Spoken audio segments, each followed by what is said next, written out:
दोस्तों, स्वागत करता हूं आपका द ग्रेट फ्यूचर एकेडमी में। मैं हूं दक्ष और आज हम पढ़ने वाले हैं दोस्तों इंग्लिश आपकी फर्स्ट टेक्स्ट बुक का फर्स्ट पार्ट फ्लेमिंगो का चैप्टर 1 आज रीड करने वाले हैं दोस्तों, द लास्ट लेसन। दोस्तों ये कहानी है मिड 19th सेंचुरी की। इस कहानी में दो मेन कैरेक्टर्स हैं। एक है मिस्टर हेमल जो कि फ्रेंच लैंग्वेज के टीचर हैं, दूसरा है फ्रेंच जो इनका स्टूडेंट है। दोस्तों इस कहानी के अंदर फ्रेंच पर्शियन वॉर का जिक्र किया गया है कि इस वॉर का क्या इफेक्ट पड़ता है पूरे के पूरे फ्रेंच रीजन पर, साथ ही साथ मिस्टर हेमल फ्रेंच और इनके एजुकेशन सिस्टम पे इसका क्या इफेक्ट पड़ता है, ये आज हम इस कहानी के अंदर देखने वाले हैं। दोस्तों हमने कहानी को कई सारे पार्ट्स के अंदर तब्दील कर दिया है। डिटेल्ड समरी आज यहाँ पे हम इसकी स्टडी करेंगे और चैप्टर को पूरा का पूरा समझ लेंगे। चलिए शुरू करते हैं। दोस्तों चैप्टर की शुरुआत में जिक्र किया गया है पर्शियन फ्रेंच वॉर का, जो कि 1870 में लड़ी जाती है। इस वॉर के अंदर दोस्तों पर्शिया जीत जाता है, फ्रांस हार जाता है। दोस्तों पर्शिया एशियन टाइम में यूरोप का एक बहुत बड़ा एम्पायर था। इसके अंदर German soldier, German stood by the Persia, Germans खड़े हुए थे। साथ ही साथ इसमें नॉन जर्मन्स भी बहुत बड़ी क्वांटिटी में थे जो कि इनकी आर्मी को बहुत बड़ा एम्पावर करते थे। इसका रिजल्ट दोस्तों ये निकल कर आता है कि फ्रांस वाज डिफीटेड, फ्रांस इसके अंदर हार गया है। Alsace and Lorraine, Alsace and Lorraine क्या है दोस्तों, फ्रेंच डिस्ट्रिक्ट है तो बहुत बड़े, किसके पास थे, फ्रांस के पास थे। पर अब फ्रांस हार गया है, फ्रांस हार गया तो किसके पास चले जाएंगे, पर्शिया के हाथ में आ गए हैं। पास इनटू पर्शियन हैंड्स, अब ये पर्शिया के पास में आ गए हैं। Now French language no more teach in two district, अब इन दोनों डिस्ट्रिक्ट्स के अंदर फ्रेंच लैंग्वेज को पढ़ाया नहीं जाएगा। क्यों, क्योंकि उनकी नेटिव लैंग्वेज थी फ्रेंच की, फ्रेंच जो है वो फ्रांस की नेटिव लैंग्वेज है। अब उसको टीच करा नहीं जाएगा ना, क्योंकि अब पर्शिया का किंगडम आ गया है, उनका कंट्रोल आ गया है। अब पर्शिया अपने सारे जर्मन या फिर कोई और लैंग्वेज वहां पे टीच करवाएगा, पर अब फ्रेंच लैंग्वेज वहां पे नहीं पढ़ाया जाएगा क्योंकि इसे ऑक्यूपाई कर लिया है पर्शिया ने। आगे चलते हैं दोस्तों। अब जो दो मेन कैरेक्टर है कहानी के अंदर उनको समझ लेते हैं, उनका कैरेक्टर स्केच समझ लेते हैं। फ्रेंच एंड मिस्टर हेमल का। फ्रेंच जो है वो एक लेजी बॉय है, always come late in school, वो हमेशा ही लेट स्कूल जाता है। Not serious about he study, वो अपनी स्टडी के प्रति किसी तरह की रुचि नहीं दिखाता है और वो सीरियस बिल्कुल भी गंभीर नहीं है अपनी स्टडीज को लेकर। नेवर लर्न हिज लेसन, वो कभी भी अपना होमवर्क नहीं करता है, उसको जो स्कूल से काम मिलता है, लेसन मिलता है, उसे वो कभी लर्न नहीं करता है। Curious about outside activities of school, school के बाहर जो आउटसाइड एक्टिविटीज होती हैं उनमें वो इंटरेस्टेड रहता है। स्कूल से घर जाते हुए, घर से स्कूल आते हुए, रास्ते में जो भी चीजें उसे दिखती हैं उनके प्रति वो उसको बड़ी अट्रैक्टिव हो जाता है, उनके प्रति वो फैसिनेट हो जाता है। व्हाट पीपल डूइंग, लोग क्या काम कर रहे हैं, हाउ पीपल डूइंग, लोग किस तरह से काम कर रहे हैं, इसमें वो ज्यादा इंटरेस्टेड रहता है, ना कि अपनी स्टडीज में। दूसरा कैरेक्टर है दोस्तों मिस्टर हेमल, जो कि एक फ्रेंच टीचर है, जो कि फ्रेंच को भी टीच करते हैं। फ्रेंच इनसे बहुत ज्यादा डरता है। क्यों डरता है, क्योंकि ये डिसिप्लिन टीचर है, वक्त पे आते हैं, वक्त पे जाते हैं और अपना होमवर्क हमेशा मांगते हैं बच्चों से। स्ट्रिक्ट है, अगर होमवर्क कोई नहीं करता है तो हमेशा इनके पास एक आयरन रूलर रहता है, उससे बच्चों को मारते हैं। क्रैंकी यानी कि चिड़चिड़े हैं बाय नेचर, इनके नेचर कैसा है, क्रैंकी है। दोस्तों अल्सेस वो डिस्ट्रिक्ट है जहां पर मिस्टर हेमल टीच करते हैं, जो कि फ्रेंच पर्शियन वॉर के बाद पर्शिया के हाथों में चला गया है।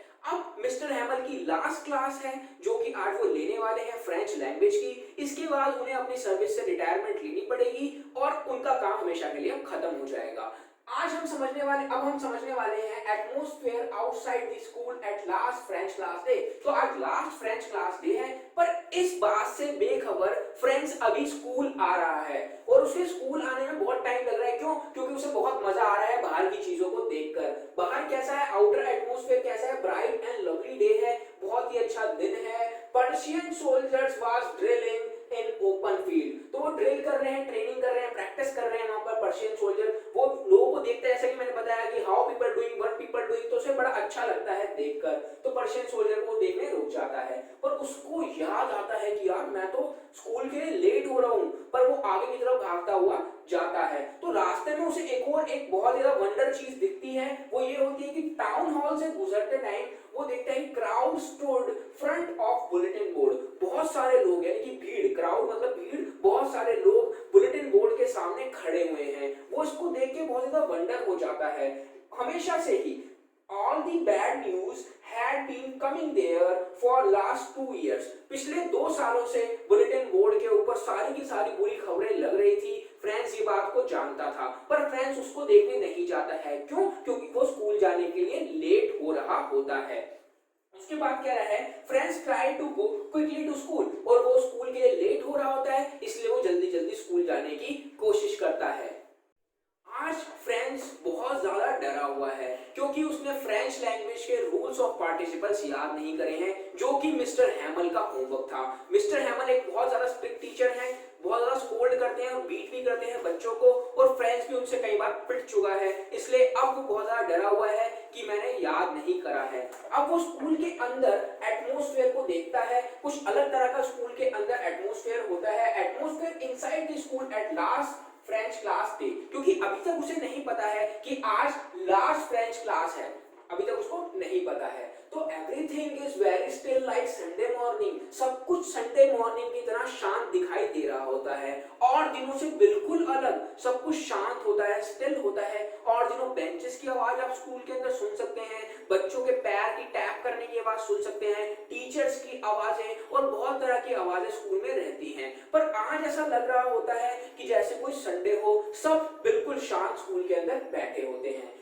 Mr. Hammond was walking up and down in row with his iron ruler under his arms. तो जैसे ही वो क्लास के अंदर एंटर करता है, वो मिस्टर हैमल को देखता है कि किस तरह से मिस्टर हैमल अपने आयरन रूलर को अपने हाथ में पकड़कर अप एंड डाउन रोज के अंदर घूम रहे हैं, और वो और भी ज्यादा डर जाता है क्योंकि उसने रूल्स ऑफ पार्टिसिपल्स को याद नहीं किया होता है। Back benches occupied by the villagers. अब वो एक और हैरान कर देने वाली चीज देखता है, सब कुछ उसे हैरान कर रहा होता है। आउटसाइड से, स्कूल के बाहर से जब वो बुलेटिन बोर्ड के पास बहुत सारे लोग खड़ा हुआ देखता है और स्कूल के अंदर एंटर करता है, तो बहुत सारी चीजें उसको हैरान कर रही होती हैं। तो एक और हैरान करने वाली चीज ये आती है कि बैक बेंचेस के ऊपर बहुत सारे विलेजर्स बैठे होते हैं, जिनको फ्रेंड सोच रहा होता है ये क्यों बैठे हुए हैं, आज तक तो हमने नहीं देखा। तो उसमें कौन कौन आता है, एक हाउसर होता है जो कि एक कास्ट है, बेसिकली एक किसान होता है, फार्मर होता है। ब्रॉड ऑल प्राइमर, जो कि अपने साथ एक कायदा लेकर आता है लैंग्वेज का, जिसके अंदर बहुत सारे लेटर लिखे होते हैं हर लैंग्वेज के, वो चीज होती है।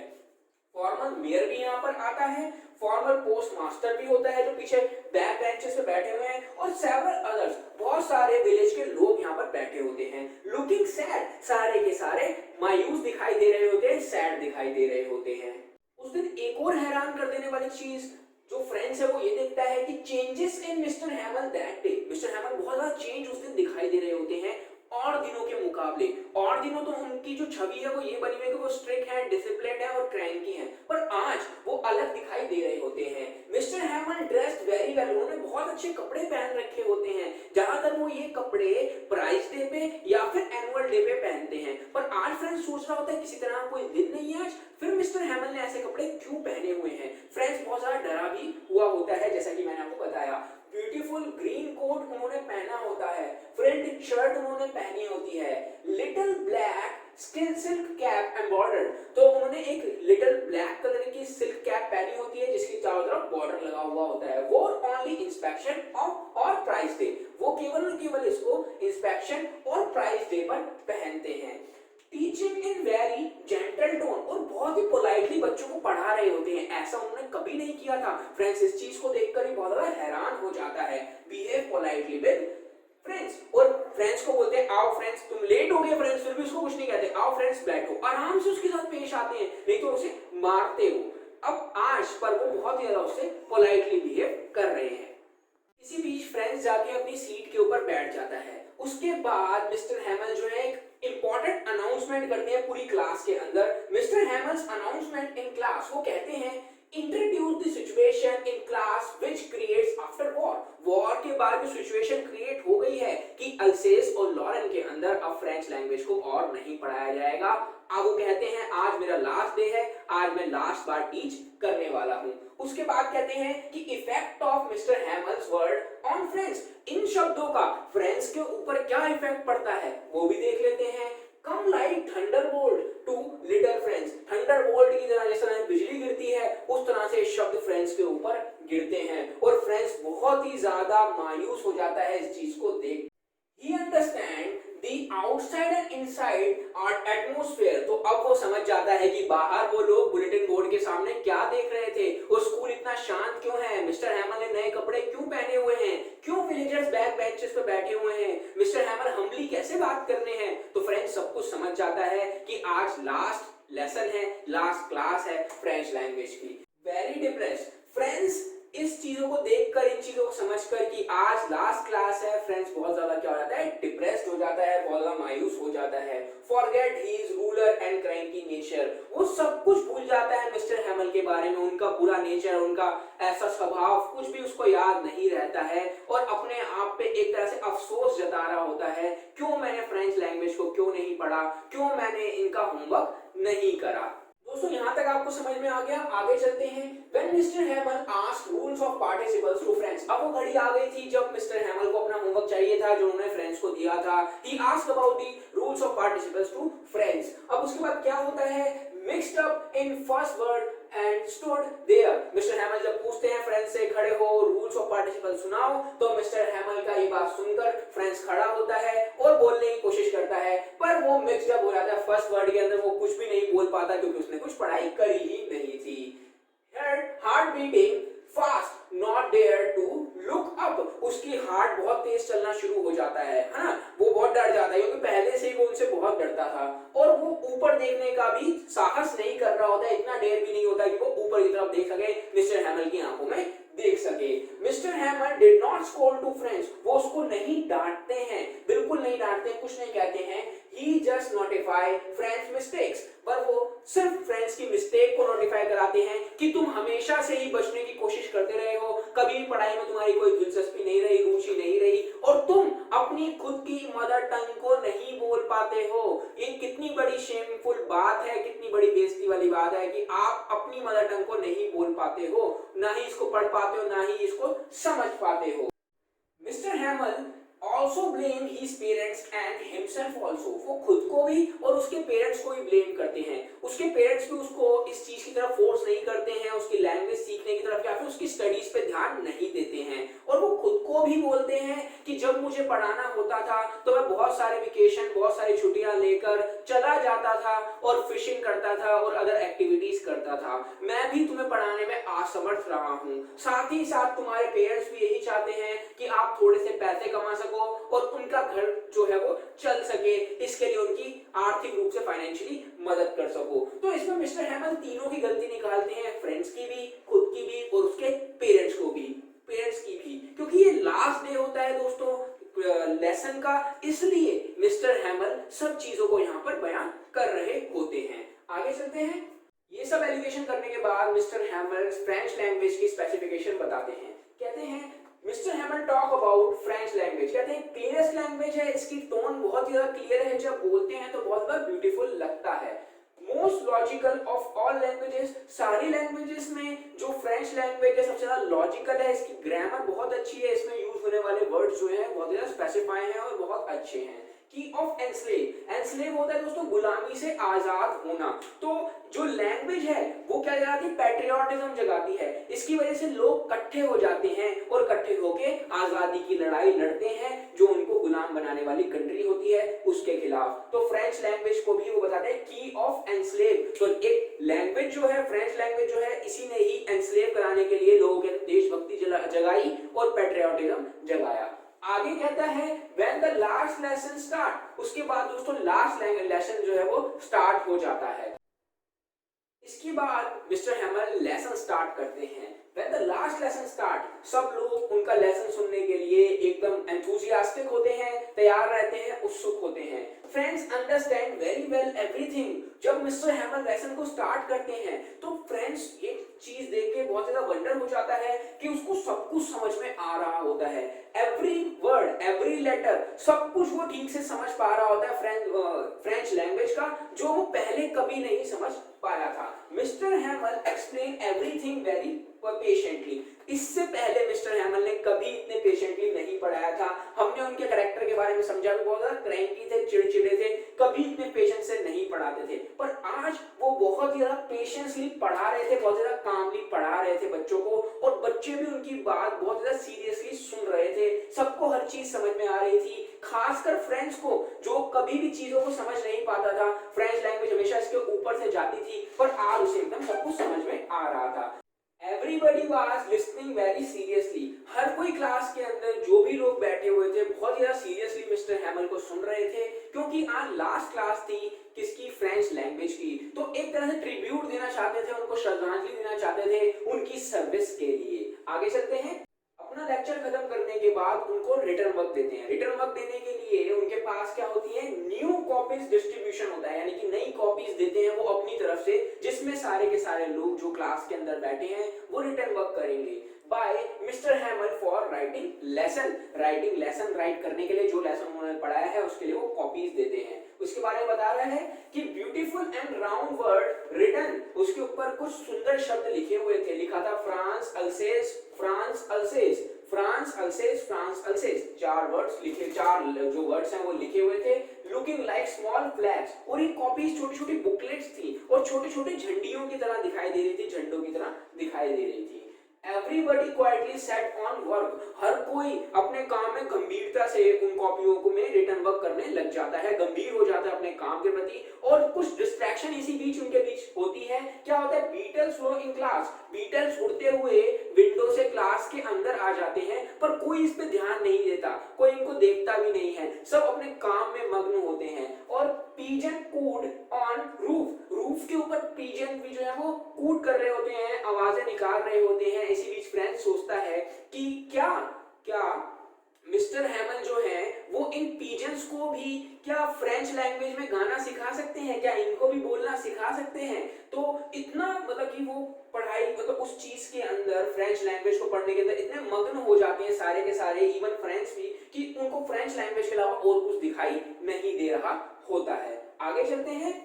जब सब अपना काम सीरियसली कर रहे होते हैं और राइटिंग जो काम मिस्टर हैमल ने उन्हें दिया होता है राइटिंग का, वो कर रहे होते हैं और बहुत ज्यादा पेशेंसली और सीरियसली उसको कर रहे होते हैं, मगन होते हैं उसके अंदर। इसी बीच मिस्टर हैमल अकेले पड़ जाते हैं, क्योंकि अब उनके पास कुछ करने के लिए नहीं होता है, उनका लेक्चर जो है वो खत्म हो जाता है। तो अब मिस्टर हैमल की कंडीशन को बताया गया है। नाउ मिस्टर हैमल इन सॉरो, अब वो सॉरो में है, यानी कि वो किसमें है, वो दुख में है। सेट मोशनलेस, वो मोशनलेस बैठ गए हैं अपनी चेयर पर और thought about he faithful 40 year service, और अपनी 40 साल की सर्विस को याद कर रहे होते हैं कि कैसे मैंने 40 साल पढ़ाया है और इस लैंग्वेज को स्प्रेड करने की, ज्यादा लोगों के बीच पहुंचाने की कोशिश करी है और फ्रेंच लैंग्वेज के प्रति हमेशा ही पेट्रियोटिज्म दिखाया है और इसको हमेशा से ही मैं सिखाने के लिए लोगों तक पहुंचाऊं, इसको सिखाऊं, इसके लिए उन्होंने 40 साल काम करा है। पर अब जो है अल्सेस और लॉरेन किसके कंट्रोल में आ गए, पर्शिया कंट्रोल में आ गए हैं वॉर के बाद, और अब यहाँ पर फ्रेंच लैंग्वेज को टीच नहीं किया जाएगा। इसके बाद ही सिस्टर पैकिंग ही स्टफ, उनकी बहन जो है उनके स्टफ को पैक कर रही होती है, उनके सामान को पैक कर रही होती है, जितना भी सामान उनका स्कूल के अंदर होता है। तो एक फ्लोर ऊपर ही उनका सामान वो पैक कर रही होती है, इसलिए ही टैप की आवाज वो सुन सकते हैं आसानी से। His heart had broken, उनका हार्ट जो है वो टूट जाता है एक तरह से, क्योंकि उनको एक शौक लगता है कि जिससे 40 साल ही काम करा हो, एकदम से उसके साथ ऐसा हो जाए कि अब मैं क्या करूंगा, मैं हमेशा से इस लैंग्वेज के प्रति डेडिकेटेड रहा हूं, हमेशा से ही मैं इसके प्रति मेरा कंट्रीब्यूशन बहुत ज्यादा रहा है, पर अब मेरे पास कुछ करने के लिए नहीं है, अब इस लैंग्वेज को मैं पढ़ा नहीं पाऊंगा, और वो टूटे हुए दिखाई फ्रेंड्स को दे रहे होते हैं। इसी बीच सभी का रिटर्न वर्क जो है वो कंप्लीट हो जाता है और सब अपने लेटर्स को स्पेल करने की कोशिश कर रहे होते हैं, फ्रेंच लैंग्वेज में बोलने की कोशिश कर रहे होते हैं।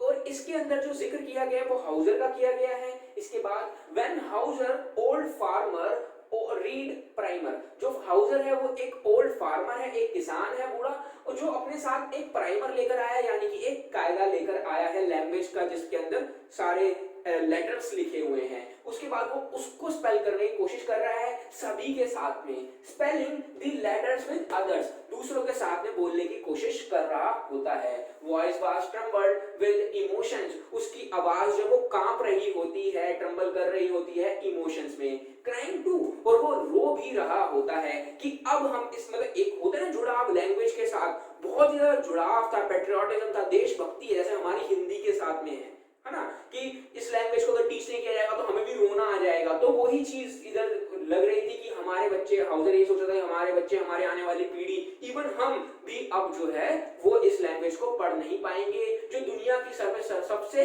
सर्वोत्तम लैंग्वेज है, सबसे प्रायोरिटी देने वाली लैंग्वेज है और सबसे ब्यूटीफुल लैंग्वेज है, पर अब इसे कोई भी नहीं पढ़ पाएगा। इसी बीच When church clock struck 12, 12 बज जाते हैं चर्च की घड़ी में और ये समय हो जाता है मिस्टर हैमल के लेक्चर के खत्म होने का। उसके बाद बताया गया दोस्तों क्या इंसिडेंस होता है, पर्शियन सोल्जर ट्रम्पेट्स वर हियर्ड, उन जो पर्शियन सोल्जर हैं उनके ढोल नगाड़ों की आवाज जो है वो सुनी जा सकती है और ये आवाज जो है पूरी क्लास सुन रही होती है।